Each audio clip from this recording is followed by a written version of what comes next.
પાટણ જિલ્લાના શંખેશ્વર તાલુકાના કુવાર ગામ ખાતે આવેલ વીર શહીદોના મંદિર ખાતેની સંતાનોને માનતા રાખતા સંતાનો થતાં પોતાની રાખેલી માનતાઓ પૂરી કરવા દરરોજ લોકો આવે છે। શંખેશ્વર તાલુકાના કુંવર ગામ ખાતે આવેલ ઐતિહાસિક અને પુરાણી વીર શહીદ ગડસાયા પરિવારના ભીમસિંહ અને નશાસિંહનું મંદિર આવેલું છે। 931 વર્ષ પહેલાં ગૌમાતાની વહારે ચડી શહીદ થયેલા છે। તેમની અત્યારે સમાધિઓ પાડ્યા આવેલા છે તે સાક્ષાત પ્રચારરૂપી છે। ત્યાં જે લોકોને સંતાન ન થતું હોય ત્યાં જોખવાની માનતા રાખે છે તેને સંતાન આપે છે। આવા ઘણા બધા દાખલાઓ સામે આવ્યા છે। 20 વર્ષથી સંતાનો ન થતો હોય દંપતીને લગ્ન થયા બાદ ત્યારે પાટણ જિલ્લાના શંખેશ્વર તાલુકાના કુંવર ગામ ખાતે આવેલ વીર શહીદ ભીમસિંહ અને નશાસિંહનું મંદિર આવેલું છે। તે જગ્યાએ લોકો માનતા કરે છે તેમને ચોક્કસ તેનું ફળ પ્રાપ્ત થાય છે। ત્યાં મોટી સંખ્યામાં લોકો અલગ અલગ પ્રકારની માનતાઓ રાખતા હોય છે। જેને દીકરો કે દીકરી ન થતી હોયની સંતાન હોય તેવા લોકો ત્યાં અલગ અલગ પ્રકારની માનતાઓ રાખતા હોય છે। તેમની માનતાઓ પૂરી થતી હોય છે અને વીર શહીદો દ્વારા તેમને આશીર્વાદરૂપે રાખેલી માનતા પૂર્ણ થાય છે અને સંતાનો થાય છે। ખૂબ વધારે એવા દાખલાઓ છે કે ત્યાં લોકો માનતા રાખે છે તે માનતાઓ પૂરી થઈ છે। આજરોજ મુકેશભાઈ વશરામભાઈ અમરાપુર વાળાએ તેમના મિત્રને સંતાન ન થતું હોય ત્યાં માનતા રાખતા તેમના મિત્ર વિક્રમભાઈ ખેંગારભાઈ કાઠી ગામના તેમને સંતાન થતાં આજે પેડા તુલા કરવામાં આવી હતી। તો દરરોજ ઘણા બધા લોકો ત્યાં માનતા રાખતા હોય તેમની શ્રદ્ધા પૂર્ણ થતી હોય છે। છેલ્લા 5 વર્ષથી આ ઉજવણી થાય છે। તો કેવી રીતે આ જે શહીદો વીર શહીદ થયા છે એમનો ઇતિહાસ શું છે અને આ કઈ જગ્યા છે અને કયો પરિવાર છે?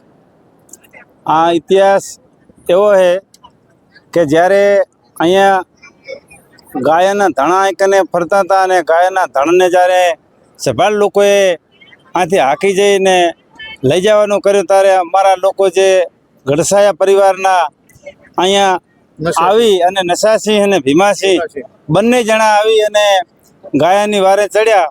એમાં જે અમારે દીકરી હતી એક એમણે તિલક કર્યું હતું કે તમે જાઓ અને આ ગાયાની વારે ચડો। એટલે ગાયાની વારે જ્યારે ચડ્યા ત્યારે આ જે કુંવરના ભાદરમાં જ્યારે બરાબર ધીંગાણું જામ્યો એટલે એ લોકોને ઘણા જણાને અમારા માણસોએ માર્યા, પણ આ 2 લોકો મરાણા। એમાં અમારા 3 માણસો હતા, એમાં એક માણસ દોડી અને પાછો કુંવરમાં આવ્યો અને કુંવરમાં આવ્યા પછી જે વીર વસરાજ દાદા હતા એ જાન લઈને આવેલા હતા અને પરણતા હતા। એમના સોરીના ફેરા ચાલુ હતા, 3 ફેરા ફર્યા હતા અને ખબર પડી કે ગાયની વારે આ 2 માણસો મરાણા છે અને આવી રીતે ધીંગાણું જામ્યું હતું। વસરાજ દાદા એમનો સોરીનો જે સોરીની વરમારા હતી કાપી અને તરત એ પણ રતન નામની ઘોડી માથે ચડીને અહીંયા આવ્યા અને અહીંથી ગાયાવાળા લોકો રણમાં લઈને જતા રહ્યા હતા। પછી રણમાં ગયા અને રણમાં જઈને ગાયો પાછી વારી લાયા। પછી અહીંયા એક કઢવીની બાઈ હતી, એમણે કીધું કે બધી ગાયો તો પાછી આવી છે પણ મારી વેગડ પાછી ના આવી, કારણ કે બધી ગાયોના કે જીએથી દીવા બરતા હશે પણ મારે વેગડના તો દૂધે દીવા બરે છે। એટલે પાછા વીર વસરાજ દાદા ગયા અને લડ્યા પાછા જે રણમાં જઈ અને વસરાજ દાદા અહીંયા મરાણા અને એ તારનો આ 900 અને લગભગ 31 વર્ષ થયું છે એમને। અને પહેલાં જ અમારા ગડસાયા કુળના માણસો લડ્યા અને પછી જ વસરાજ દાદા લડ્યા। આ ઇતિહાસ એમનો અમે છેલ્લા 5 વર્ષથી અહીંયા કુંવરના ભાદરમાં ઉજવણી કરીએ છીએ। અહીં મોટો હવન કરીએ છીએ, આજુબાજુના ગામડાને પણ જમાડીએ છીએ। અનવેરો ખૂબ જ દર 12 મહિને બીજના દિવસે કરીએ છીએ। એટલે અમારે આ પરંપરા ચલાવવાનું છે, કારણ કે આવા વીર થઈ ગયા હોય અને જો વીરની પાછળ જો આપણે ના જઈએ અને ના કંઈ કરીએ તો આપણે જીવતા મુવા કહેવાય। શું નામ તમારો પરિવાર?